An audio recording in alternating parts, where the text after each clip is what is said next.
not for that one sentence, right? That's why we're here. I'm defending the good name of my organization and all the police. I mean, we got active duty cops and active duty sheriff's organization. And it really is kind of outrageous to politicize. First of all, whatever the organization is, whether it's ACLU, whether it's Answer, whether it's Code Pink, or whether it's Rush Limbaugh Fan Club, who cares? That should be listed in a proceeding to take your child. It's got no relevance, and it makes people afraid to speak out, afraid to join organizations. That's my biggest concern, is the long-term impact on freedom of speech and the possible chilling of speech. Oh, yes, I did. Yeah, I called and talked to him. And the first thing I urge you to do is go make sure he's an attorney. So I don't know if he's an attorney yet. I think he might have a public defender. So, but, of course I care about the due process rights of him and his girlfriend. But the reason why we're here, and this has become, like I said, an issue for us, is this first speech relative to it, and in particular for our organization. So that has a possible impact far broader than this case. Only because DCYF has done that. They can de-escalate it back down to the level of just being an average DCYF case. I would still hope that in the wake of this, that the legislature and the governor's office and the attorney general take a look at their policies and their training and try to get to the root of why it was political association of a parent were even listed. They should find that out. It's got plenty. Oh, sure. So let's look at other allegations, but that's the problem. Because that should be it. All those other allegations, if they're true, are certainly valid reasons to be concerned with the welfare of a child. And that should be what it's about. It shouldn't include the politics of the parent. It should be only about the welfare of the child. That's politics. So when you start going beyond that, you listen to political affiliations. Well, what is that? This country, we don't do these things in this country. You don't put people down on a list or target them, even in part. Even if you say, well, it's only one of the reasons. No, we're not saying it's the only reason. We're not saying it's even the primary reason. We're just saying it shouldn't even be any of those relatives, and it is. And unfortunately, that's what you have to do anyway.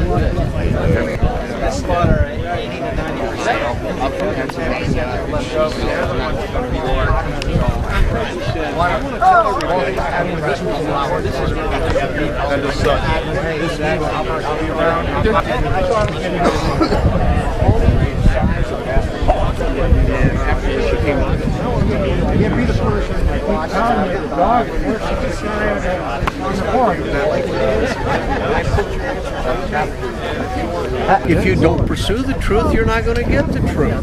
You got to knock doors down. You got to kick doors down. I mean, figuratively speaking, I use a lot of colorful speech, euphemisms, and all kinds of things. Some of them are meant to get your attention. And I mean, you got to communicate with one another. I'm going to shout. I'm going to be your backup man, your layoff man. Yeah, you want to buy the house and get that? I'm not sure I want you to meet this down.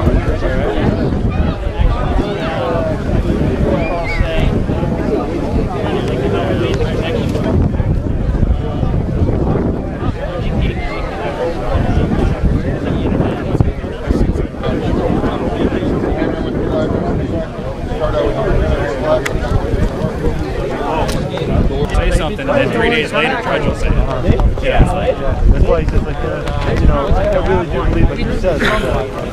DCYF office is that she's a bit unrepentant. She says, well, we give the judge all the information we think the judge might want to hear, and let the judge decide what's wrong.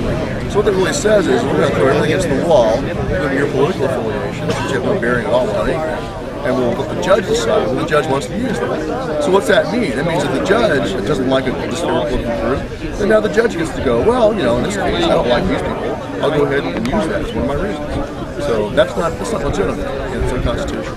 What it is targeting of speech, and will lead to a chilling of speech, which is why it's They're afraid. Has any capability in creating a climate where people like you are going to be demonized as domestic terrorists and playing that up so they can psychologists people that write these things into the affidavits? Yes, I think there are templates of it. And I think that you can look at non-government organizations such as Civil Liberty Law Center and the ADL and feed that. And they influence the media, and they also influence directly law enforcement and in DHS in particular. And one of the reasons why we're here, aside from the plain on its face unconstitutionality of this, is also that we know that Southern Poverty Law Center now sits on the working group for countering violent extremism in DHS. They're part of the panel. Their CEO is sitting on the panel, is advising DHS on how to train local law enforcement and also local social workers. You look in the it's on our website, opennews.org. You look at our website there, opennews.org, you'll see the PDF of that report. In it, it says we recommend that they utilize every level. This is what the work group is saying to DHS. Utilize every level of society, including social workers and mental health workers, to combat violent extremism. So basically, what they're saying is that they want DHS to do precisely what has been done in this case, is to use family services to fight violent extremism. And who do they consider to be violent extremism? Anybody they want to put on their list. And among those groups on their list is my organization, which is just outrageous and absurd. It's an organization of current serving police officers, military, also retired police and military, all of us who serve the same vote. And our only mission is to make sure that current serving keep their vote and refuse to violate the constitutional laws. So we're not out there advocating any violence. We're not in the territory of unprotected speech. We're not in the territory of so it's all protected speech. So they want to list protected speech and association as a reason for taking someone's kid away. That's just patently unconstitutional. It's amazing to me I even have to argue this. Anybody.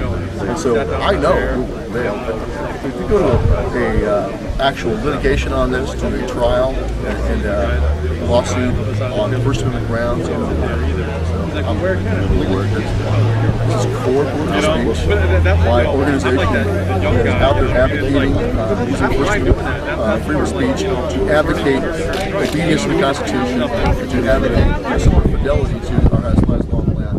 That is core political speech. So anybody engages in that or associates with us is engaged in core political speech, and that's the most protected speech you can have under First Amendment jurisprudence.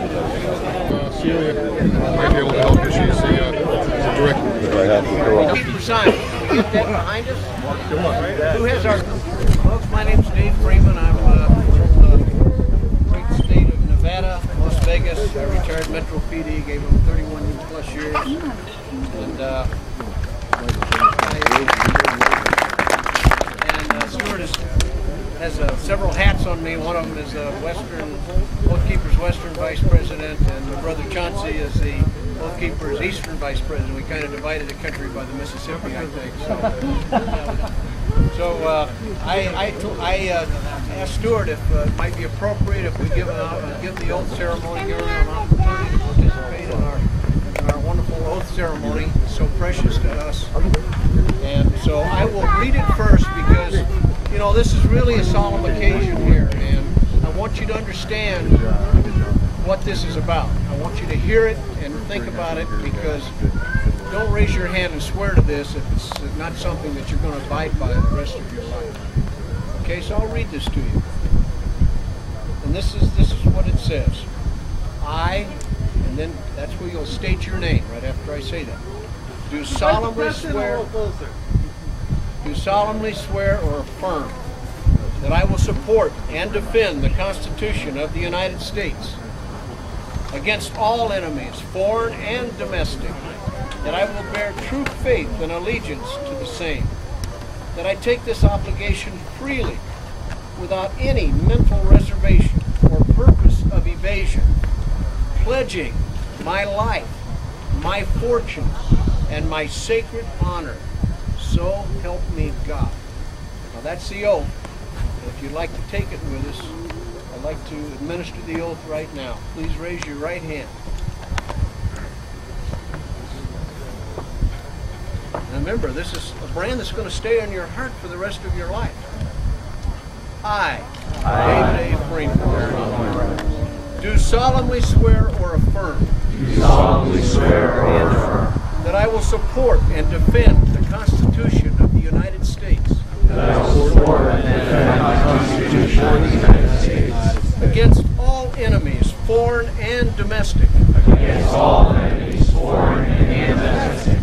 that I will bear true faith and allegiance to the same,